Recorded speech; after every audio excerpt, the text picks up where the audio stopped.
Et bonjour à tous, ravi de vous retrouver pour l'émission du samedi 7 octobre 2023. On se retrouve avec un Bitcoin proche des 28 000 $, 27 920 précisément ce matin de 9h que j'enregistre l'émission. Un Ether à 1640 $ en progression de plus 0,80 sur les dernières 24 heures, plus 1% pour Solana, 3,62 pour Polygon, tout pile à la 10e place, 57 centimes et 5,36 milliards de capitalisation.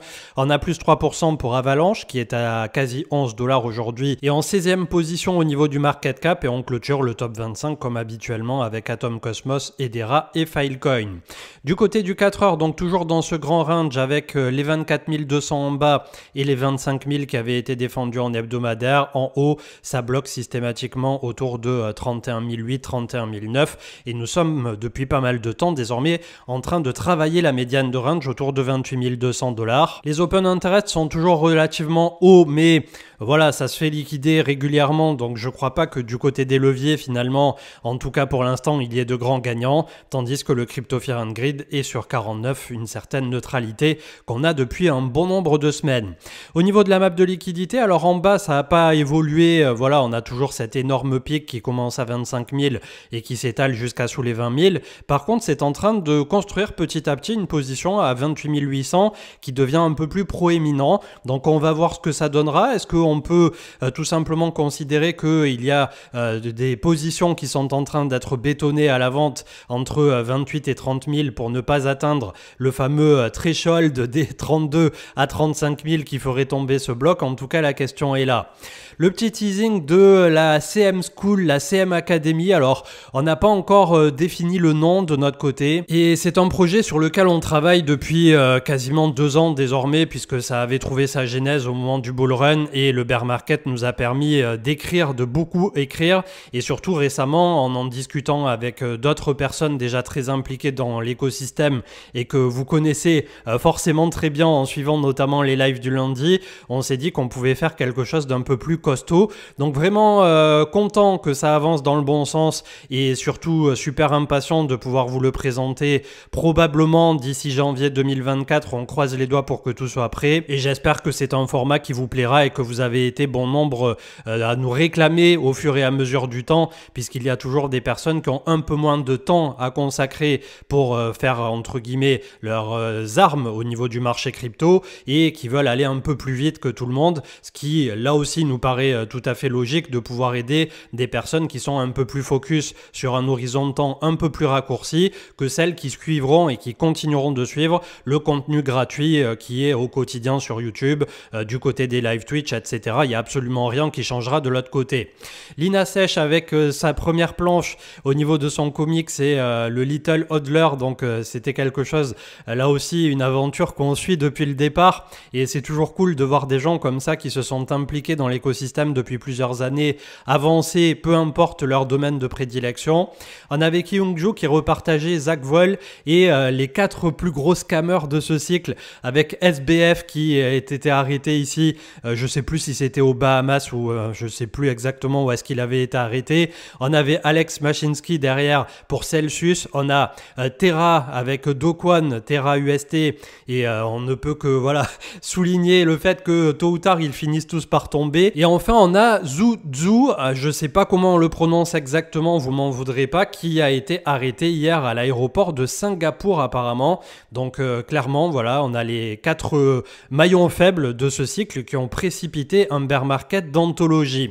Sawyer Merritt qui relevait le fait qu'Elon Musk a publié il y a 3 heures que d'ici 1 mois ou 2 on pourrait publier des vidéos en 4K sur X, anciennement Twitter, tandis que DeFi, D.Fi comme on l'a présenté dans la dernière émission, est en train de teaser l'arrivée probable du token, je suppose. J'en ai même pas la certitude moi-même que c'est bien ça qu'il pousse le 10 octobre. En tout cas, on va suivre cette actualité tous en simultané. On avait Bob Lucas qui disait quand vous êtes sous stress, ne pas vendre ses meilleurs assets. Et c'est vrai que quand on lit les mémoires de spéculateurs, c'est quelque chose qui revient assez souvent dans les erreurs les plus basiques qu'on fait tous. Et je reviendrai sur une autre erreur dans un instant, mais en tout cas celle de vendre ses meilleurs chevaux un peu trop tôt ou parce que ça y est, il y a eu un petit drawdown de 5-10%.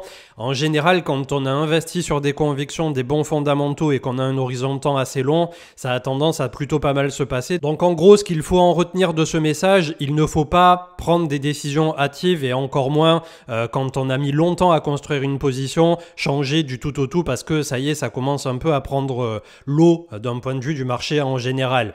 On avait Axel Kibar qui nous disait qu'on est en train là aussi de travailler la médiane de range. Finalement, c'est un peu ce que je vous disais à l'instant, donc j'y reviens pas. Attention toutefois, il a des objectifs qui sont assez disparates et éloignés, puisque si on avait l'objectif de l'épaule tête-épaule inversée, on pourrait venir chercher 34 000 $, tandis que si on avait plutôt un drawdown un peu plus marqué par la suite, le jour où on perd les 25 000 en hebdomadaire, si ça venait à arriver, on repartirait en direction pour lui des 20 000 $. C'est les objectifs techniques. Avec Goku, on a Galax qui pourrait être compromis, donc attention à ceux qui utilisent Galaxy, je suppose, si on le prononce à l'anglaise. Donc si vous avez des contrats ou des choses à révoquer, regardez de ce côté-là. Tandis que c'était Journal du Coin suite à une enquête de Forbes qui révélait les papers entre guillemets de Binance et qui comporte notamment ce rapport d'enquête des accusations très lourdes. Alors comme d'habitude, c'est à mettre au conditionnel puisque nous ne sommes toujours pas la justice ou des enquêteurs, mais les investisseurs de l'ICO du BNB auraient reçu presque 11 millions de jetons au lieu des 100 millions annoncés, soit environ un dixième du montant. Binance aurait levé 5 millions de dollars dans le cadre de son ICO au lieu des 15 millions annoncés par Sidzi.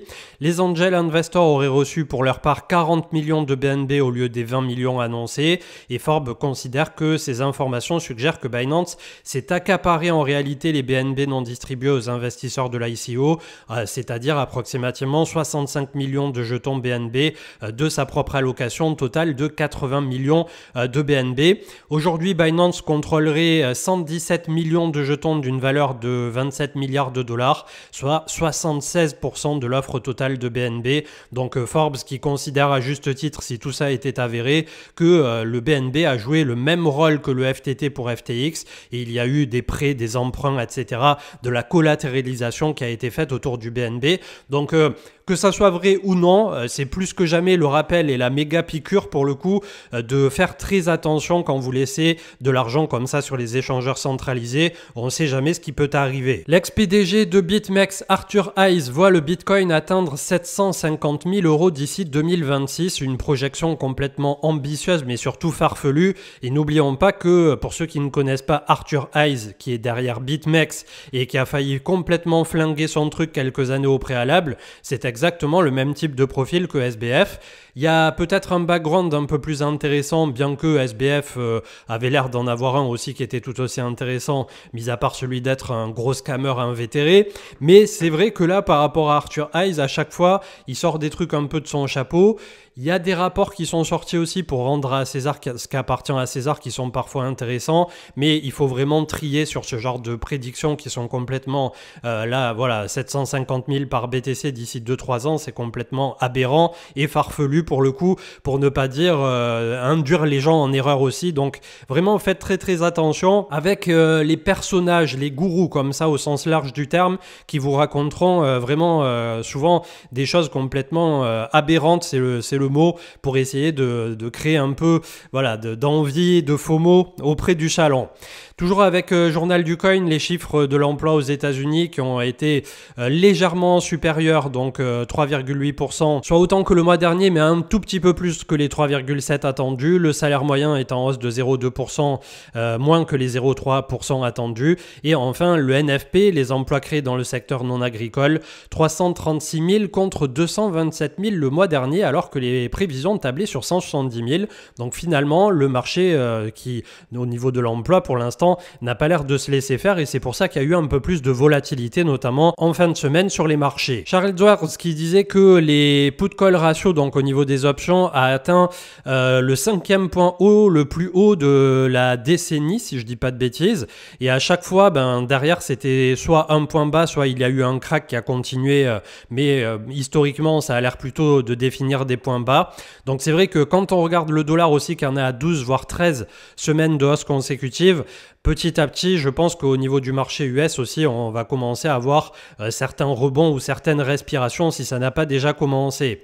Pas mal de personnes, comme disait Bob Lucas, mentionnent le fait que ETH sous-performe BTC ces derniers mois, ce qui est vrai, contrairement au préalable, on avait ETH qui était un peu plus fort que BTC à la genèse de ce bear market. Mais quand on regarde l'image de fond, effectivement, ETH a surperformé et pas qu'un peu ces dernières années. Donc on verra là aussi au prochain cycle comment ça se passera, mais il est toujours bon de prendre l'information d'un pas de côté pour ne pas se faire avoir là aussi par les blablas des réseaux sociaux. Dernière ligne droite pour Valentin et Cube 3, donc une aventure que là on suivra aussi avec grand intérêt et on leur envoie toute notre énergie et notre bonne vibe pour leur lancement, tandis que Cryptost nous mettait en avant que Sui Network injecte 50 millions de dollars dans la DeFi avec un nouveau fonds pour sa blockchain. Il rachète 117 millions de tokens Sui et il renforce l'écosystème DeFi. Donc n'hésitez pas à me dire en commentaire si vous suivez comme ça les projets qui se sont montés ces dernières années et notamment pendant le bear market. Est-ce que vous avez des projets de prédilection et est-ce que Sui par exemple en fait partie? Il y avait Layer GG qui mettait en avant que A7Z a lead pas mal de projets qui ont été souvent listés sur Binance ensuite. Donc je vous le mets quelques instants à l'écran pour vous donner un ordre d'idée de ce qui peut un jour ou l'autre avoir un intérêt et notamment du côté effectivement de Binance et surtout les projets notamment ZK Sync, Layer 0 et quelques autres. On a les portefeuilles aussi ou les plateformes de NFT qui pour l'instant n'ont pas eu de release de token mais pourraient un jour ou l'autre en avoir un. Comme d'habitude ça reste assez hypothétique. Avec Colepi et la Fed qui estime toujours que les chances qu'il y ait une récession en 2024 sont très faibles voire nulles, pourtant 84% des dirigeants et 69% des consommateurs estiment qu'il y aura une récession dans les 12 prochains mois. C'est ce que je vous dis depuis à peu près 18 mois désormais, je crois, qu'il y a un des deux qui ment. Soit le marché est en train de se mentir, soit c'est les particuliers, les analystes financiers qui sont en train de se mentir à eux-mêmes ou qui du coup suivent historiquement les statistiques en se disant oui, au vu des stats du moment, on ne peut aller que droit dans le mur et vers une récession dure. Pourtant, c'est pas vraiment ce qu'a l'air de pricer le marché. Alors, il y en a un des deux qui aura tort sur un horizon de temps de 12 mois supplémentaires, c'est clair et net. Mais en tout cas, il vaut mieux se préparer, nous, de notre côté, à une récession au cas où elle advienne et qu'on puisse se préparer au niveau de nos portefeuilles. SBF n'a fraudé personne. Et oui, c'était la déclaration de Mark Cohen, son avocat. Il a agi de bonne foi, il n'y a pas eu de vol.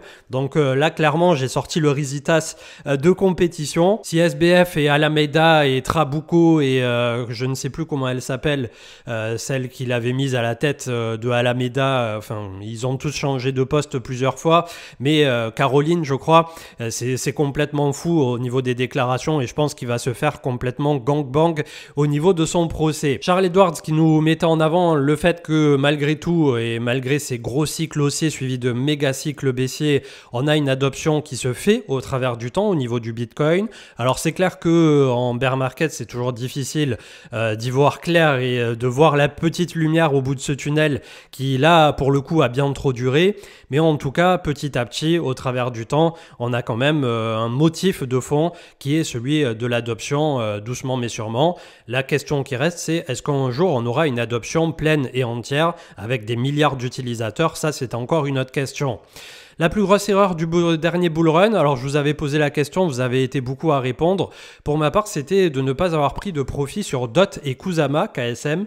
Alors tout simplement puisqu'ils étaient stakés sur une plateforme et que je me suis dit bon, ils resteront là. Et j'avais un peu la flemme de faire les démarches pour le unstake. Le souci étant, c'est que on était monté très très haut sur Polkadot et Kusama, que je les avais achetés très très bas et qu'en termes d'investissement, ça faisait à peu près quelque chose de l'ordre d'idée où j'étais rentré avec quelques milliers de dollars, peut-être 3-4 000 dollars et c'était monté à 6 chiffres derrière et j'ai vu cet investissement là à présent retomber à peu près voilà, peut-être entre 5 et 10 000 dollars, 8-10 000 dollars. Donc c'est vrai que quand on tape des si gros profits et que derrière on ne prend pas ces fameux profits, c'est ce que je vous martèle à longueur de temps.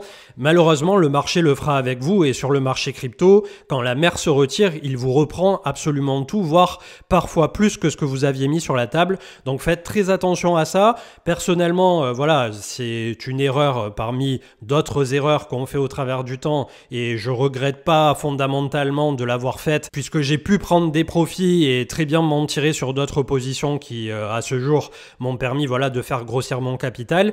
Mais c'est ce genre de petits détails qui, au long terme, feront la différence entre une belle performance et une très très belle performance. Donc vraiment, commencez là aussi à travailler sur votre psychologie propre en amont du futur bull run pour vous fixer des objectifs et vous y tenir et ne pas avoir la flemme de prendre les profits quand vous avez comme ça des sommes assez mirobolantes sur la table. Celestia qui se félicitait de 130 000 claims il y a 12 jours encore pour les personnes qui ont participé sur de l'IR2 ou sur Atom Cosmos en portefeuille non custodial de type Kepler. Donc n'hésitez pas à aller voir et la seule adresse qui existe c'est genesis.celestia.org. Tandis qu'avec Goku, Kraken qui s'apprête à acquérir l'exchange néerlandais BCM pour se développer en Europe. Donc c'est vrai que là aussi les exchanges américains cherchent de plus en plus à avoir des succursales sur la zone euro pour pouvoir petit à petit s'étendre et je pense que pour eux ça sera ça le nouveau challenge du prochain cycle au-delà des États-Unis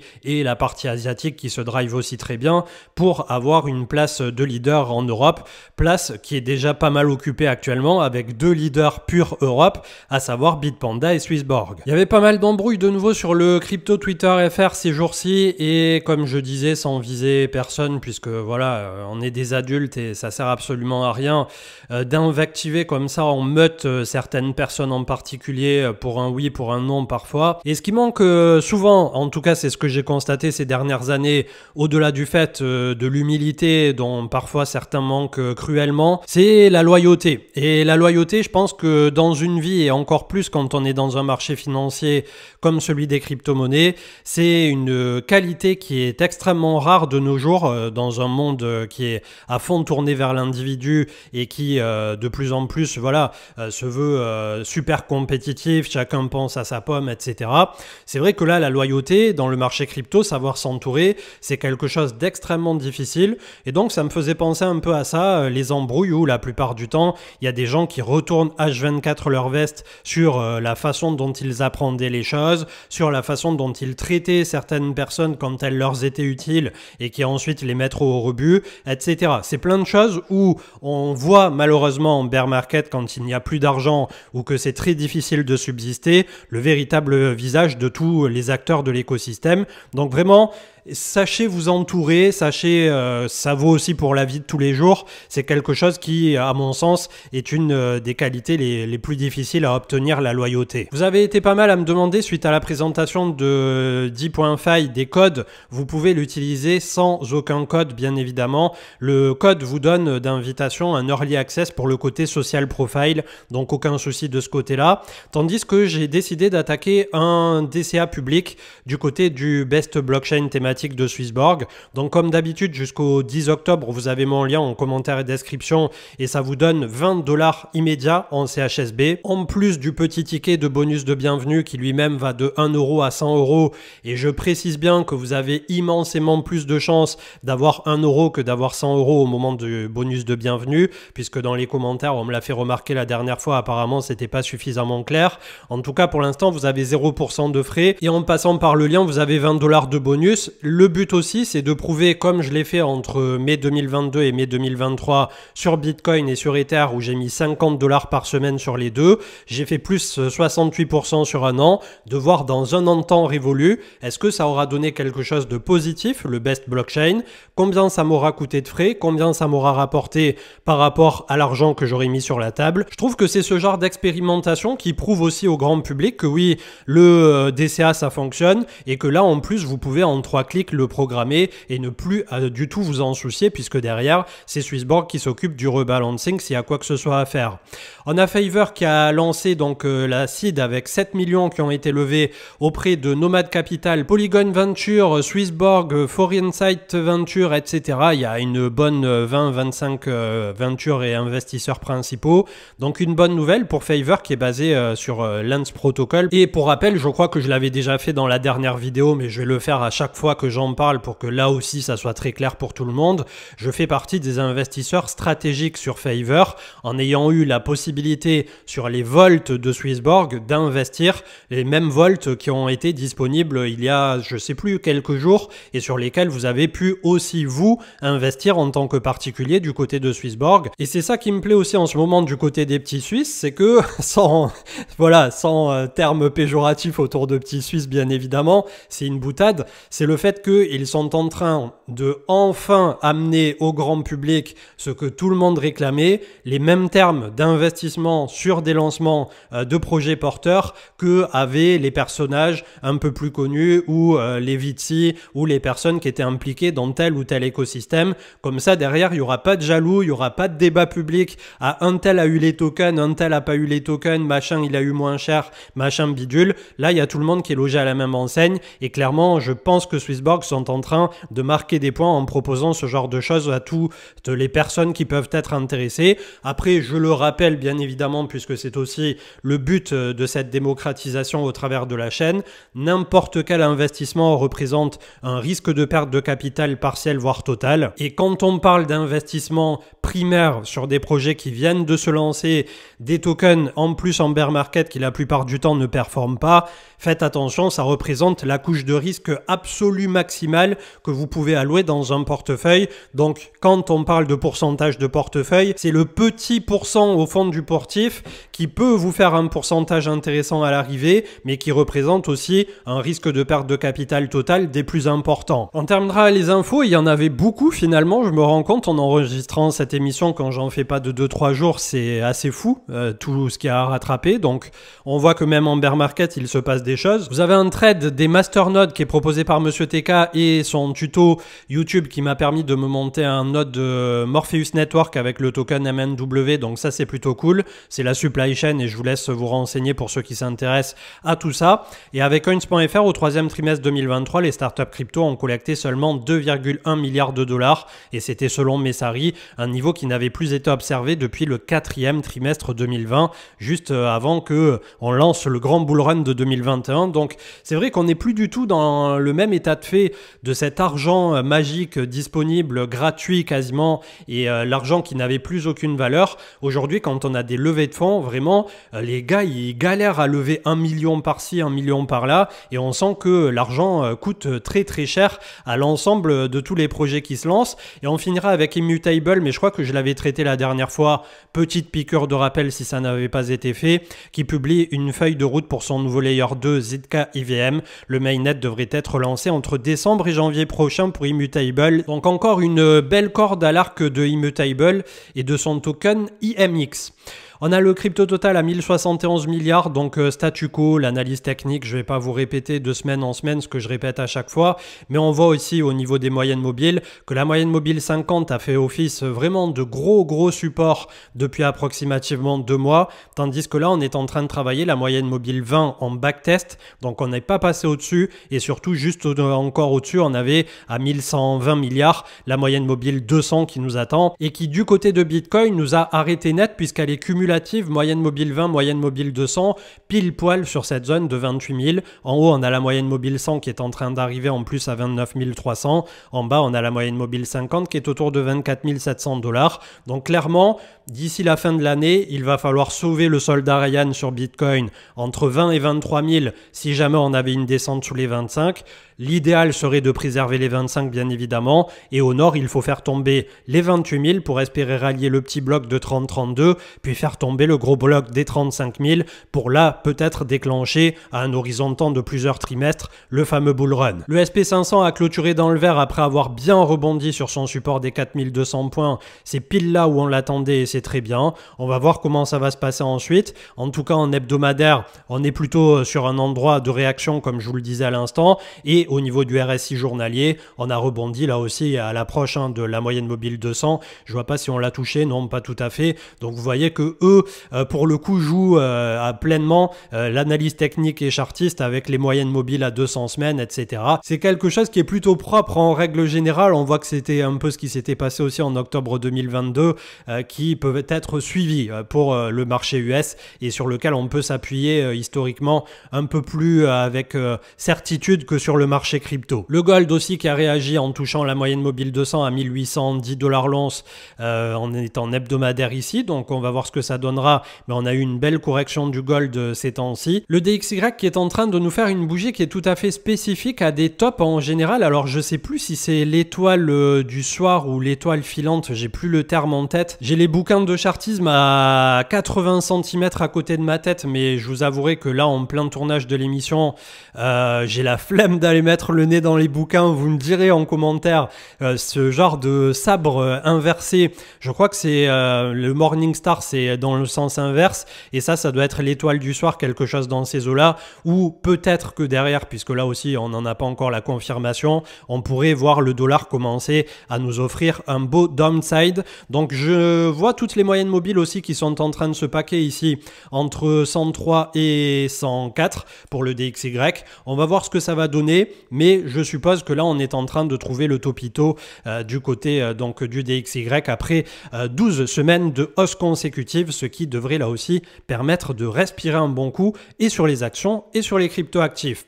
On se quittera et on terminera avec la Bitcoin dominance qui continue de jouer sa partition. C'est le Bitcoin qui est le grand maître malgré tout du marché crypto. C'est le Bitcoin qui va draguer toutes les attentions sur le dernier trimestre et le premier trimestre 2024. Donc on va voir ce que ça va donner par rapport au halving qui arrivera au printemps 2024 en avril.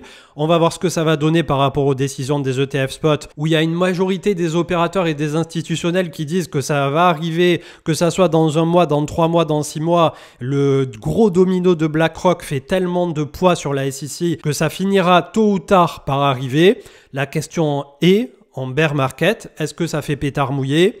Est-ce que le double catalyseur halving plus ETF sur le premier trimestre 2024, ça peut mettre le feu totalement aux poudres?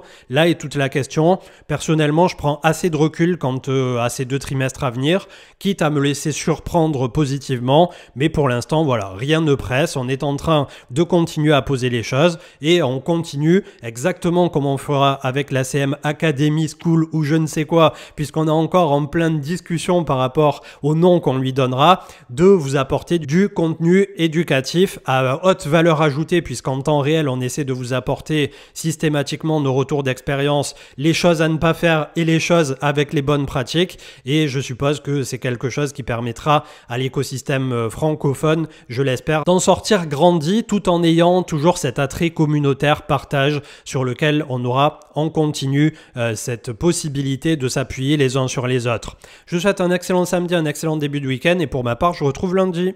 Ciao ciao.